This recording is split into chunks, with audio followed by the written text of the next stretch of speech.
Hello everybody, I'm your host, and today we have another collection of scary stories from our subscribers. So, let's jump right into it. The cabin, the year was 2018. My dad decided he wanted to go camping. He and my brother went to this cabin that is in the middle of nowhere. It has no internet. They had to use an old key to get in. There are no neighbors. The nearest person was probably over a quarter mile away. After they got settled, they built a fire and roasted marshmallows. Around la 1 de la mañana, my dad woke up and had to pee. As he's walking over to the toilet in the bathroom, he notices a single white feather on the ground. He thinks nothing of it and goes to bed. Around 3 a.m., he wakes up again and feels like someone is watching him. He decides to go investigate. My dad gets dressed and grabs a knife because he swears he hears whispering coming from the woods. When he walks outside, the whispers stop. He scans the area, but everything seems normal. He walks back inside and sees the same white feather now, lying on his pillow. Thinking it's just a weird coincidence, he goes back to bed. Around 4 a.m., he wakes up to the distinct feeling that someone is in there. He takes the knife with him this time and walks into the living room. He shines the flashlight around the room and looks out the window. But once again, nothing is there. In the morning, after, of course, not sleeping at all, my dad and my brother tear the cabin apart, looking for signs of entry. All the windows and doors are locked, and there are no signs of forced entry. Dad ends up calling the police, who also find nothing. To this day, nobody knows what happened to my dad that night. Did someone sneak in and watch him?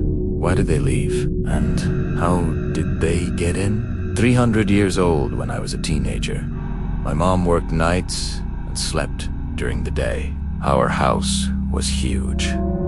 It had been in my family for generations, and it was full of antique furniture. I loved exploring the attic and the basement. There was always something interesting to find up there. Anyways, one weekend I was helping my mom clean out the basement. We found an old trunk in the corner, wrapped in plastic and covered in cobwebs. I don't know why we decided to open it, but we did.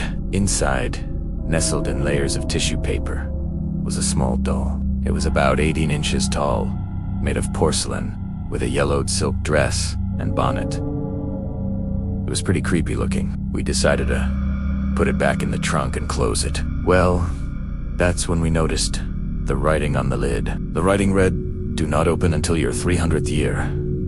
We looked at each other and laughed. I was born in the house. Mom bought it 100 years ago. So we figured that whoever wrote this must have been messing around. We closed the trunk and went to lunch. When we came back, the trunk was ajar and the doll was missing. My mom and I searched everywhere for it, but we couldn't find it anywhere. We even tore the house apart to make sure it wasn't hiding somewhere. Ella, never forget the look on my mama's face when she saw the doll sitting on the kitchen table. She immediately fainted. I rushed to her side and checked for a pulse. I don't want to be too dramatic, but I legitimately thought she was dead. Eventually, she came to and told me to call my dad. She was babbling incoherently about how we shouldn't have opened the trunk and how we disturbed something we weren't supposed to. I roll my eyes at her stories like this now, but I was scared. Here I am telling you this story, so I guess that says something. The doll turned up in different places throughout the house over the years. Sometimes it would be sitting on the porch, other times it would be in the garden, and sometimes it would just appear randomly in the middle of the night. I hate dolls, especially creepy ones. It's weird to me that people actually like them. I don't know if I believe in ghosts or demons or whatever, but I do know that whoever put that curse on that doll wasn't messing around. And I hope that whoever has it now knows what they're getting themselves into. The bus stop, I was going home from school on the bus with some friends when we realized we missed our stop, so we had to walk home. It was around 5 p.m., dark outside and quite cold in March in Sweden. The bus dropped us off at the end of our road, which was also the end of the line. There was a bus shelter there, but no actual bus stop sign. We started walking. The road was narrow with high walls on both sides. We walked in silence for a while until we heard voices. Thinking it was another group of kids, we continued walking. But then the voices started getting closer and closer. We turned around to see a woman in a long coat walking towards us. She was tall, skinny, and pale. Her face was also very pale, and she had long, greasy hair covering most of it. We turned around again and kept walking. Then we heard a loud bang, like a whip cracking. We turned to see the same woman with a big grin on her face. She raised her hand, revealing a shiny metal chain. At this point, we started screaming and running. We didn't dare look back. We didn't dare slow down. The woman's voice echoed behind us saying, "Why do you run? You can't escape. You have to ride the bus." She also started laughing and whipping the chain. Eventually, we stopped running and hid under a nearby bridge. We stayed there until our parents came to pick us up. They were furious when they heard what happened and drove us to the local police station. An officer listened to our story and just laughed. Another officer said it was most likely just some crazy woman who lived in the neighborhood. We went home, but we refused to go outside. The next day at school, rumors were spreading about what happened. A classmate claimed it was a local legend about a witch who lures children onto the bus to never be seen again. Some kids started laughing. It was just a prank.